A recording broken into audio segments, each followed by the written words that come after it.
തിരുവനന്തപുരം നഗരത്തിലൂടെ ചീറിപ്പാഞ്ഞു പോകുന്ന ആംബുലൻസിൻ്റെ ഡ്രൈവർ സീറ്റിലിരിക്കുന്നത് ഒരു വൈദികനാണെന്ന് തിരിച്ചറിയുമ്പോൾ ജനം അമ്പരക്കും. ഫാദർ ജോസഫ് ചക്കാലക്കുടിയിൽ എന്ന OCD വൈദികനാണ് അതെന്ന് തിരിച്ചറിയുമ്പോൾ ആളുകളുടെ അമ്പരപ്പ് ആദരവായി മാറുന്നു.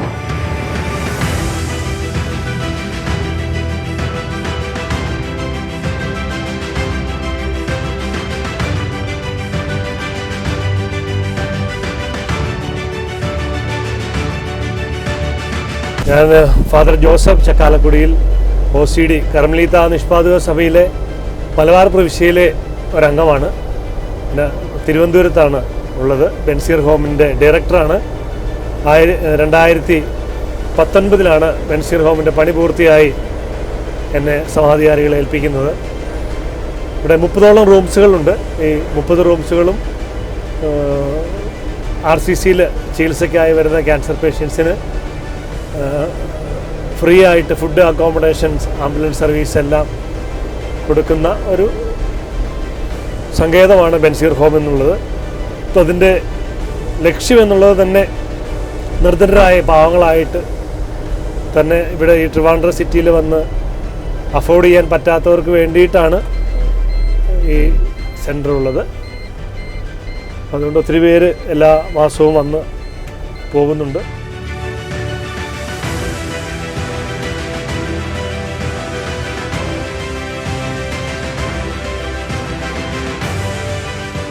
RCCയിൽ ചികിത്സയ്ക്കെത്തുന്നവർക്ക് സൗജന്യമായി അഭയം നൽകുന്ന ഇവിടെ രോഗികൾക്ക് വേണ്ടി വാങ്ങിയതായിരുന്നു ആംബുലൻസ്. സമീപവാസികളിൽ നിന്നും നഗരത്തിലെ ആശുപത്രികളിൽ നിന്നുമൊക്കെ അത്യാഹിത വിളികൾ രാപ്പകലില്ലാതെ വരാൻ തുടങ്ങിയതോടെ ഈ പുരോഹിതൻ ജീവനുകൾ നെഞ്ചോട് ചേർത്ത് ഓടിത്തുടങ്ങി. ഓരോ ഓട്ടവും പ്രാർത്ഥനയായി മാറി. ബെൻസിയർ ഹോമിൽ 30ഓളം റൂംസുകളുണ്ട്. 30ഓളം റൂംസുകളിൽ ഓരോ റൂമിലും പേഷ്യൻ്റ്, ബൈസ്റ്റാൻഡർ.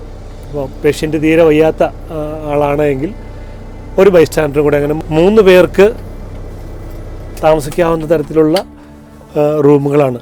നല്ല സ്പേഷ്യസ് ആയിട്ടുള്ള റൂമാണ്. നമ്മൾ 3 നേരവും നല്ല ഭക്ഷണം കൊടുക്കും. അതോടൊപ്പം തന്നെ അതിനകത്തുള്ള ഫെസിലിറ്റി, നമ്മൾ കൊടുക്കുന്ന ഭക്ഷണം അല്ലാതെ അവർക്ക് ഓരോ ഫ്ലോറിലും ചെറിയൊരു കഫറ്റേരിയ അറേഞ്ച് ചെയ്തിട്ടുണ്ട്.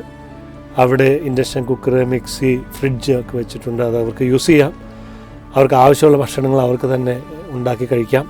അങ്ങനെ നമുക്ക് പറ്റുന്ന തരത്തിൽ ഏറ്റവും ഭംഗിയായിട്ട് അവരെ നമ്മൾ സെർവ് ചെയ്യുകയാണ്. നമ്മൾ എടുത്തു വരുന്ന, അവിടെ താമസിക്കാൻ വരുന്ന നിർധനരായിട്ടുള്ള RCCയിൽ വരുന്നവരെ നമ്മൾ അവരെ സേവ് ചെയ്യണം. അപ്പോൾ ഇതൊരു എല്ലാവർക്കും ഒരു പ്രചോദനം ആണ്. ഇപ്പോൾ എനിക്ക് എല്ലാവരോടുമായിട്ട് പറയാനുള്ള, നമ്മുടെ സമൂഹത്തോടും പൊതുവായിട്ട് പറയാനുള്ള കാര്യം, ഇങ്ങനെയൊക്കെ വളരെയധികം ക്ലേശം അനുഭവിക്കുന്നവർ, ദാരിദ്ര്യമുള്ളവർ നമ്മുടെ സമൂഹത്തിൽ ഉണ്ട്. അവരെ സഹായിക്കുവാൻ നമുക്ക് ഒരുമിച്ച് കൂടേണ്ട സമയം അതിക്രമിച്ചു. തിരുവനന്തപുരത്ത് ഇങ്ങനെയുള്ള പല സ്ഥാപനങ്ങളുണ്ട്. പല കോൺഗ്രിഗേഷൻസും, പല റിലീജിയൻ വഴിയായിട്ടും, ട്രസ്റ്റുകൾ, സൊസൈറ്റികളൊക്കെ വഴിയായിട്ട് നടത്തുന്ന പല ഇൻസ്റ്റിറ്റ്യൂഷൻസും ഉണ്ട്. അവിടെയൊക്കെ ഒത്തിരി പേര് വന്നു പോകുന്നുണ്ട്. അതുകൊണ്ടൊന്നും തികയുന്നില്ല. ദിവസവും ആയിരക്കണക്കിന് ആളുകളാണ് RCCയിൽ വന്നു പോകുന്നത്. അപ്പോൾ അവരെയൊക്കെ സഹായിക്കുവാൻ നമുക്ക് ബാധ്യതയുണ്ട്. അതോടൊപ്പം തന്നെ നമ്മുടെ നാട്ടിലെവിടെയെങ്കിലും ഒക്കെ ഈ തരത്തിൽ ക്യാൻസർ ഉണ്ട് എന്നറിഞ്ഞ ഒരു കുടുംബത്തിൽ, അതൊരു കുടുംബത്തിൻ്റെ മാത്രം പ്രശ്നമായി എടുക്കാതെ അതൊരു നാടിന് മുഴുവൻ നാടിൻ്റെ മുഴുവൻ ഒരു ലയബിലിറ്റി ആയിട്ട് അതിനെ കണ്ട് അവരെ സഹായിക്കാൻ, സാന്ത്വനപ്പെടുത്തുവാൻ, സാമ്പത്തികമായി സഹായിക്കാനൊക്കെയുള്ള കടമ നമുക്കുണ്ട്. വഴുതക്കാട് ഇടപ്പഴിഞ്ഞി CSM നഗറിലുള്ള ബെൻസിയർ ഹോം ജാതിമത ഭേദമില്ലാതെ തീർത്തും സൗജന്യമായാണ് ക്യാൻസർ രോഗികൾക്ക് ആശ്രയ കേന്ദ്രമാകുന്നത്. കോവിഡ് സമയത്താണ് ബെൻസിയർ ഹോം ഈ ആംബുലൻസ് വാങ്ങുന്നത്. കോവിഡ് കാലത്ത് മൃതദേഹങ്ങളുമായി തെക്ക് മുതൽ വടക്കൻ ജില്ലകളിൽ വരെ നിരന്തരം ഓടി. മറ്റു വണ്ടിക്കാർ മടിച്ചു നിന്നപ്പോൾ ശ്മശാനങ്ങളിലേക്ക് മൃതദേഹങ്ങളുമായി നിരന്തരം ഇദ്ദേഹം ഒറ്റയ്ക്ക് വണ്ടി ഓടിച്ചു. എല്ലാം ഹൃദയസ്പർശിയായ അനുഭവങ്ങൾ. കോവിഡ് സമയത്തൊക്കെ നമ്മളൊത്തിരി ഇതുകൊണ്ടൊരു വലിയ പ്രയോജനം ഒത്തിരി പേർക്ക്. തിരുവനന്തപുരത്ത് ക്യാൻസർ ചികിത്സയ്ക്ക് വന്നിട്ട് കോവിഡിൻ്റെ സമയത്ത് തിരിച്ചു പോകാൻ പറ്റാതെ ഒത്തിരി പേരുണ്ടായിരുന്നു. അപ്പം ഈ ക്യാൻസർ പേഷ്യൻസിന് കോവിഡും കൂടെ വന്നു കഴിഞ്ഞാൽ അവർ ഭയങ്കരമായിട്ട് ഫീബിളാകും. അപ്പം നമ്മുടെ സെൻറ്ററിൽ തന്നെ പലരും മരിച്ചു പോയിട്ടുണ്ട്. ക്യാൻസറും കോവിഡും എല്ലാം കൂടെ ഒരുമിച്ച് വന്നിട്ട് അവരെയൊക്കെ നമുക്ക് ശുശ്രൂഷിക്കാൻ പറ്റിയത് ആ സമയത്തൊരു വലിയ കാര്യമായിരുന്നു. അതുപോലെ തന്നെ ബെൻസിയറിൽ മറ്റൊരു കാര്യമുള്ളത്, ബെൻസിയർ സ്പേസ് എന്ന് പറയുന്ന എൻട്രൻസിൽ തന്നെ ഒരു കബ്ബേർഡ്സ് ഇരിപ്പുണ്ട്, അവിടെ ഒന്ന് കണ്ടിട്ടുണ്ടായിരിക്കും. അവിടെ ആളുകൾക്ക് ആവശ്യമുള്ള സാധനങ്ങൾ എടുക്കാം, അതിലിരിക്കുന്നത് ആവശ്യമുള്ളത് വയ്ക്കാം. അവർക്ക് ആവശ്യമില്ലെന്ന് അവർക്ക് തോന്നുന്ന കാര്യങ്ങൾ അവർക്ക് അതുകൊണ്ട് അവിടെ വയ്ക്കാം. യൂസ്ഡ് ആണോ എന്നും നിർബന്ധമൊന്നുമില്ല. അപ്പോൾ അതൊരു വലിയ കാര്യമായിട്ട് തോന്നി. വലിയ കാര്യമെന്ന് പറഞ്ഞു കഴിഞ്ഞാൽ പലരെയും അതുവഴി നമുക്ക് സഹായിക്കാൻ പറ്റും. പഴയ പുതിയ വീടുകളൊക്കെ ഫർണിഷ് ചെയ്യുമ്പോൾ ഈ തുണിത്തരങ്ങൾ മാത്രമല്ല, ഫർണിഷ് ചെയ്യുമ്പോൾ പഴയ ചെയറ്, ടേബിൾസ് ഇങ്ങനെയൊക്കെയുള്ളത് നമ്മൾ സാധാരണ ഏതെങ്കിലും റൂമിൽ ഡംപ് ചെയ്യുന്ന പതിവാണ്. പക്ഷേ ഇവർ ചെയ്യുന്നത്, നമ്മളിത് ദേവാലയത്തിലോ അല്ലെങ്കിൽ പൊതുവായിട്ട് പറയുമ്പോൾ ഇവരൊക്കെ വലിയ ഔദാര്യത്തോടു കൂടി അത് നമുക്ക് കൊണ്ടുതരികയും നമ്മളത് ചെറുതായിട്ടൊരു പോളിഷ് വർക്കൊക്കെ നടത്തി അത് ഏറ്റവും അത്യാവശ്യമുള്ള അർഹതപ്പെട്ടവർക്ക് നമ്മളത് കൊണ്ടു കൊടുക്കാറുണ്ട്. അതുപോലെ തന്നെ ഹൈഡ്രോളിക്കിൻ്റെയൊക്കെ ബെഡ്, ഹോസ്പിറ്റൽ ബെഡ്സ് നമ്മളിപ്പോൾ 0 റെൻറ്റിന് നമ്മുടെ അയൽവക്കത്തും അടുത്തുള്ള സ്ഥലങ്ങളിലൊക്കെ പല വീടുകളിലും കൊടുത്തിട്ടുണ്ട്. അതൊക്കെ ഈ ബെൻസിഗർ സ്പേസിൽ നിന്ന് നമുക്ക് പലരും നമ്മുടെ സെൻറ്ററിലേക്ക് തന്നതാണ്. അങ്ങനെയൊക്കെയുള്ള ചില നന്മകൾ നമുക്ക് ഇതിനോട് ചേർന്ന്, ഈ ജോലികളോടൊക്കെ ചേർന്ന് അല്ലെങ്കിൽ ഈ സർവീസിനോട് ചേർന്ന് നമുക്ക് ചെയ്യാനായിട്ട് പറ്റുന്നുണ്ട്. പ്രാർത്ഥിക്കണമെന്ന് അപേക്ഷിക്കുന്നവരോട് ഇപ്പോൾ സമയമില്ലെന്ന് ഒരു വൈദികനും പറയാറില്ല. അതുപോലെയാണ് ഇതും, അച്ഛൻ പറയുന്നു. ആംബുലൻസിൽ ജീവൻ രക്ഷിക്കാനുള്ള നെട്ടോട്ടത്തിലുണ്ടായത് എണ്ണമറ്റ അനുഭവങ്ങളാണെന്നും അച്ഛൻ പറയുന്നു.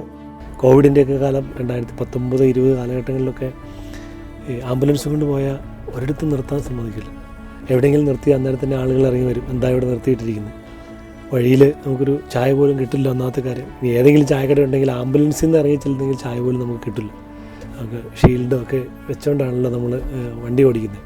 പിന്നെ മിക്കപ്പോഴും പേഷ്യൻസൊക്കെ വരുന്നതെന്ന് പറയുന്നത് മിക്കവർക്കും തന്നെ കോവിഡൊക്കെ ഉണ്ടായിരുന്നു.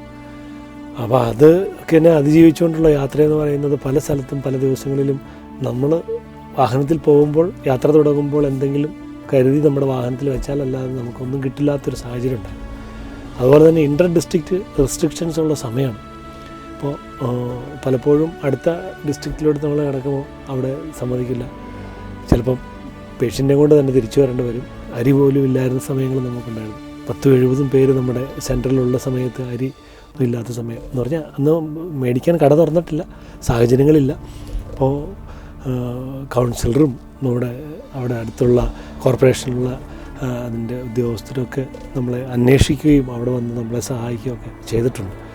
അങ്ങനെ ഒരു കുറേ അനുഭവങ്ങൾ, പ്രത്യേകിച്ച് പിന്നെ ആശുപത്രിയിലേക്ക് RCCയിലേക്കൊക്കെ ചില സമയത്ത് പെട്ടെന്ന് ബ്ലഡ് കൗണ്ട് കുറഞ്ഞിട്ടൊക്കെ പേഷ്യൻറ്റിനെ കൊണ്ടൊക്കെ പോകേണ്ട അവസ്ഥകളിൽ പലരുടെയും കാര്യത്തിൽ നമുക്ക് ഭയങ്കര ഭയത്തോടു കൂടി പൾസൊക്കെ കുറഞ്ഞ് തീരെ അങ്ങ് ആവശ്യതയായി. അപ്പോൾ അതൊക്കെ ഒരു വലിയ അനുഭവമാണ്. എന്ന് പറഞ്ഞാൽ ഒരു സാധാരണ ഒരു വൈദികൻ അങ്ങനെ ആംബുലൻസ് അങ്ങനെ എടുക്കുന്ന ഒരു സാധാരണത്വം അല്ലല്ലോ.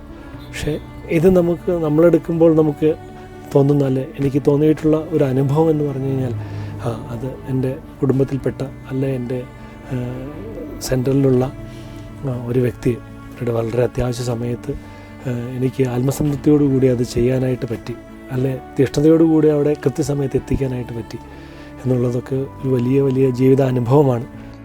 ഇടുക്കി അണക്കര ചക്കാലക്കുടിയിൽ ജോണി മേരി ദമ്പതികളുടെ മൂത്ത മകനായ ഫാദർ ജോസഫിന് സോഷ്യോളജിയിൽ മുതൽ സംഗീതത്തിൽ വരെ 5 ബിരുദാനന്തര ബിരുദങ്ങളുണ്ട്. ഇംഗ്ലീഷ് സാഹിത്യത്തിൽ ഡോക്ടറേറ്റും. നാനാജാതി മതസ്ഥരായിട്ടുള്ളവർ ഇവിടെ വരുന്നു. അവർക്ക് വേണ്ടിയിട്ട് നമുക്ക് വിരുന്നൊരുക്കാൻ, അവർക്ക് വേണ്ടിയിട്ട് റൂംസുകൾ കൊടുക്കാൻ, അവരുടെ സങ്കടങ്ങൾ കേൾക്കാൻ, അവരെ സഹായിക്കാൻ, അതോടൊപ്പം തന്നെ അവരുടെ കൂടെ നമ്മളുണ്ട്, കൂടെയുണ്ട് എന്ന് നമുക്ക് പറയാൻ, അതോടൊപ്പം അവരെ അത്യാവശ്യ സമയങ്ങളിൽ RCCയിലോ അസുഖം മൂർച്ഛിച്ചു കഴിഞ്ഞാൽ വീട്ടിലൊക്കെ എത്തിക്കാനുള്ള ഒരു സാഹചര്യം ആംബുലൻസ് വഴി നമുക്കുണ്ട്. അങ്ങനെ വലിയൊരു ഒരു സാമൂഹിക പ്രവർത്തനം എന്ന് വേണമെങ്കിൽ ഇതിനെ പറയാം.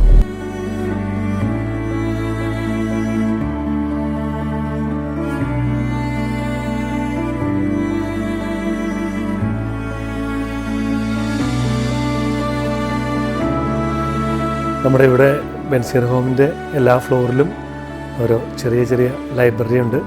ഇത് റീഡിംഗ് റൂമും TV ഹാളും കൂടിയാണ്.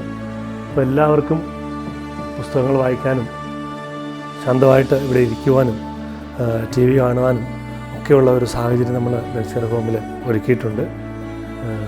അതുകൊണ്ട് തന്നെ ഇവിടെ വരുന്നവർക്കൊക്കെ വളരെ ശാന്തമായ അവരുടെ രോഗത്തിൻ്റെ കാഠിന്യത്തെ അല്പം ഒന്ന് കുറയ്ക്കാൻ, ആശ്വസിക്കാൻ ഉള്ള ഒരു സാഹചര്യമായിട്ടാണ് ഇതിനൊക്കെ കാണുന്നത്. അതും ഇവിടെ വരുന്നവർ നന്നായിട്ട് ഉപയോഗപ്പെടുത്തുന്നുണ്ട്. ഇപ്പോൾ അദ്ദേഹം മരണവുമായി മല്ലടിക്കുന്നവരുടെ ജീവൻ രക്ഷിക്കാനുള്ള മരണപ്പാച്ചിലാണ്. പുരോഹിതന്റെ ജീവിതത്തിന്റെ അർത്ഥവും ആഴവും ഇപ്പോഴാണ് കൂടുതൽ തെളിമയുള്ളതായി മാറുന്നതെന്നും അദ്ദേഹം കൂട്ടിച്ചേർക്കുന്നു.